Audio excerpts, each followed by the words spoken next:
All right, let's get some other deals that happened today as well, some smaller deals, and these were also in the NFL. We talked about it last week in the running back situation. One of those running backs got a little bit of clarity for this year, and he showed up day one to training camp, unlike Josh Jacobs. Running back Saquon Barkley. The New York Giants have agreed to terms on a one-year deal worth $11 million. Barkley's new deal is worth $10.1 million fully guaranteed, including a signing bonus, and there is the $909,000 incentives included, an equal amount paid for three categories. So he has to hit these three stats to earn it.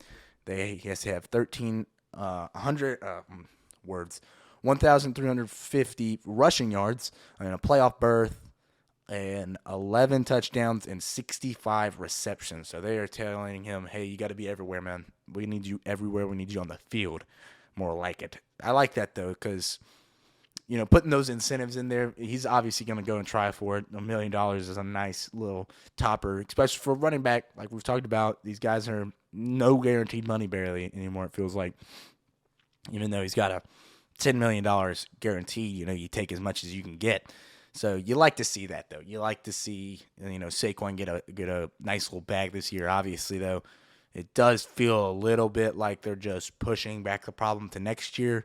And some people will say that this is a prove-it deal, and others would say that this is just a deal to, put more wear and tear on his body, so you don't want to pay him even more. So it definitely makes me wonder why just not sign him to a 2-year deal and just cut it off there, or maybe even a 3-year deal and just live with it. If you're going to give him $11 million, I mean, I don't know if he would have taken the $11 million, but understandable. But like I said, I'm happy for Saquon, man, for showing up to camp and to see him and the Giants come to an agreement this year. He deserved it. Like we talked about last week we talked about between Josh Jacobs and Saquon and Tony Pollard, who earned it the most. I said Josh Jacobs, and I still believe that Josh Jacobs, out of those three running backs, deserved a bag more than anyone, mainly because he was Offensive Player of the Year last year, and he led the league in rushing yards and all-purpose yards. But Saquon Barkley was still very good last year, and he was a very big part to that offense last year. And I know he's one of those guys that it's hard to pay Saquon multiple years and trust that he will be on the field. He's had an injury history, but a lot of these running backs do. So when it comes to it, do you commit to him long-term after this year? I don't know if they will, and I don't know if I would, but if he comes out and shows out and he wins an Offensive Player of the Year, the Giants are going to have a big conundrum on their hands where they will dang near have to, because I don't know what would happen to that front office between them and Giants fans if Saquon leads this team offensively to something special next year. They're going to have to pay the guy. So at the end of the day, I'm just happy for him, and I just kind of wanted to highlight him getting his deal with the Giants kind of done for this year. He's at training camp, so they don't have to worry about that now. So all they can worry about is winning. I think that's a smart move for the Giants, a team that, even though no one's giving them a chance in that division, and I don't think they'll be second or nothing, but they were a playoff team last year. Like, they were good. They were good, and I know it's kind of comes down to Daniel Jones kind of growing every single year, but the Giants are good, man. They made some nice signings. Darren Waller, they had some good signings this offseason. So, I think it's smart kind of let them focus fully on winning some football games this year. So shout out to the Saquon Barkley getting his deal, and shout out to the Giants getting it done. See if they can win some football games this year. Let's go to my favorite team. The New Orleans Saints kind of threw a little bit of a curveball at me today. They did do one signing I thought was very smart, bringing in Trai Turner, offensive lineman, former 5-time Pro Bowler. I thought that was a great deal. And then the curveball was bringing back 36-year-old Jimmy Graham on a 1-year deal. That one felt good, though. Felt good. Obviously, it feels like a 1-year and retirement deal. At first, I thought it was a 1-day deal. And I would have been like, that's a little odd. Even though I love Jimmy. I mean, I was watching Jimmy highlights after the deal and was like, oh, man, he truly was the best tight end in the league at one point. for a single year. I don't want to act like, because that was Gronk's prime, so I don't want to act like an idiot. Like, I know how amazing Gronk was back then, but man, those couple of years where he was on his top of his game for the Saints, man, whew, he was special. He was special.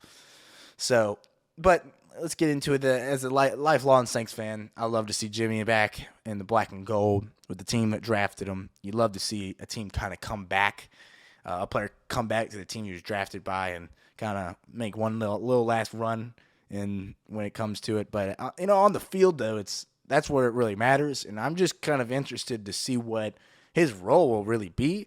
Is he going to be just a depth guy? Is he going to be a red zone guy? Because when you look at it, the Saints, honestly, now, at one point in the offseason, had a very, very, very weak tight end room. Now it becomes a kind of a crowded tight end room with Juwan Johnson, Foster Moreau, Taysom Hill, and now Jimmy Graham.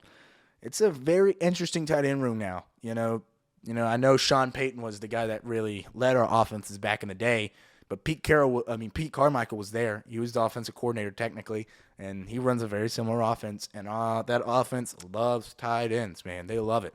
That a lot of tight ends had a lot of success in the Saints system. So I'm not surprised by it because of that. Like, the Saints use a lot of depth. And you look at a Juwan Johnson, he's going to be tight end one. I mean, he proved himself last year with the amount of touchdowns he got, kind of busting onto the scene as much as he did. And, signing Foster Moreau, a two-way blocking / good receiving tight end as well, but he's a very good blocking tight end. Boy from LSU kind of coming home. And then, what Taysom Hill brings. He's going to play a little bit of tight end, and he's shown that he's pretty dang good at blocking and, receiving as well.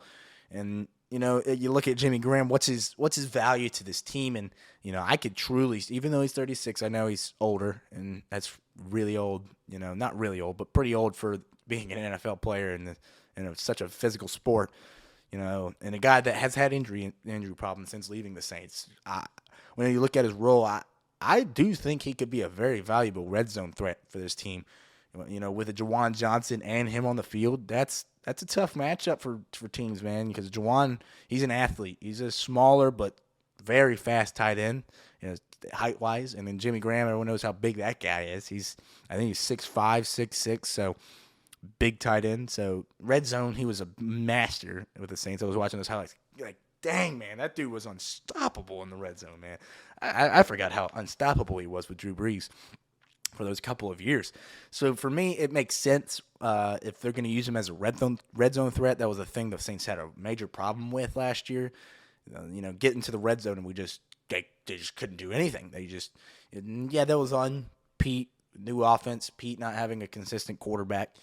I like Andy, but Andy could only take you so far. You didn't have a Mike Thomas. Chris Olave was your number one. Besides that, I mean, he had guys like Rashid Shaheed, but he came in late in the season. He's a burner. He's not a guy that's going to go win a jump ball in the red zone. And Chris Olave is amazing, but that's not his skill set really either. So, you getting back a Michael Thomas, who's a red zone monster, and Juwan Johnson was the Saints' best red zone threat last year. So you bring in a guy like Jimmy Graham, who that's where he thrives, is the red zone. It makes sense to me. If they use him in that way, I get it. I like the move. When it comes to Trai Turner, just a solid move. The Saints' offensive line was definitely a little underwhelming last year, for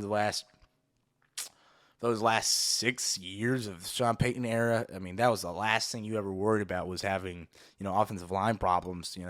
They had a lot of talent on that offensive line. They drafted well there.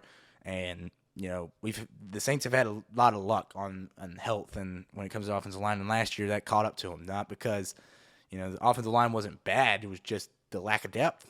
We lost players to injury, and that really caught up to the Saints. So, bringing in depth, they've already brought in some more depth before this, drafting some guys as well. So it makes sense to make this move. You get a guy that's, even if he's not a starter and he might not even get playing time this year, he's a former star offensive lineman. He knows the technique better than anyone. Bringing in a guy like that is so good for the young guys that are on the offensive line for the Saints. And his experience and locker room presence, man. I mean, that just bodes well for the Saints offensive line. So I think it's very, very good for the New Orleans Saints, those two deals. And, we'll see. Who dat, baby? We'll see.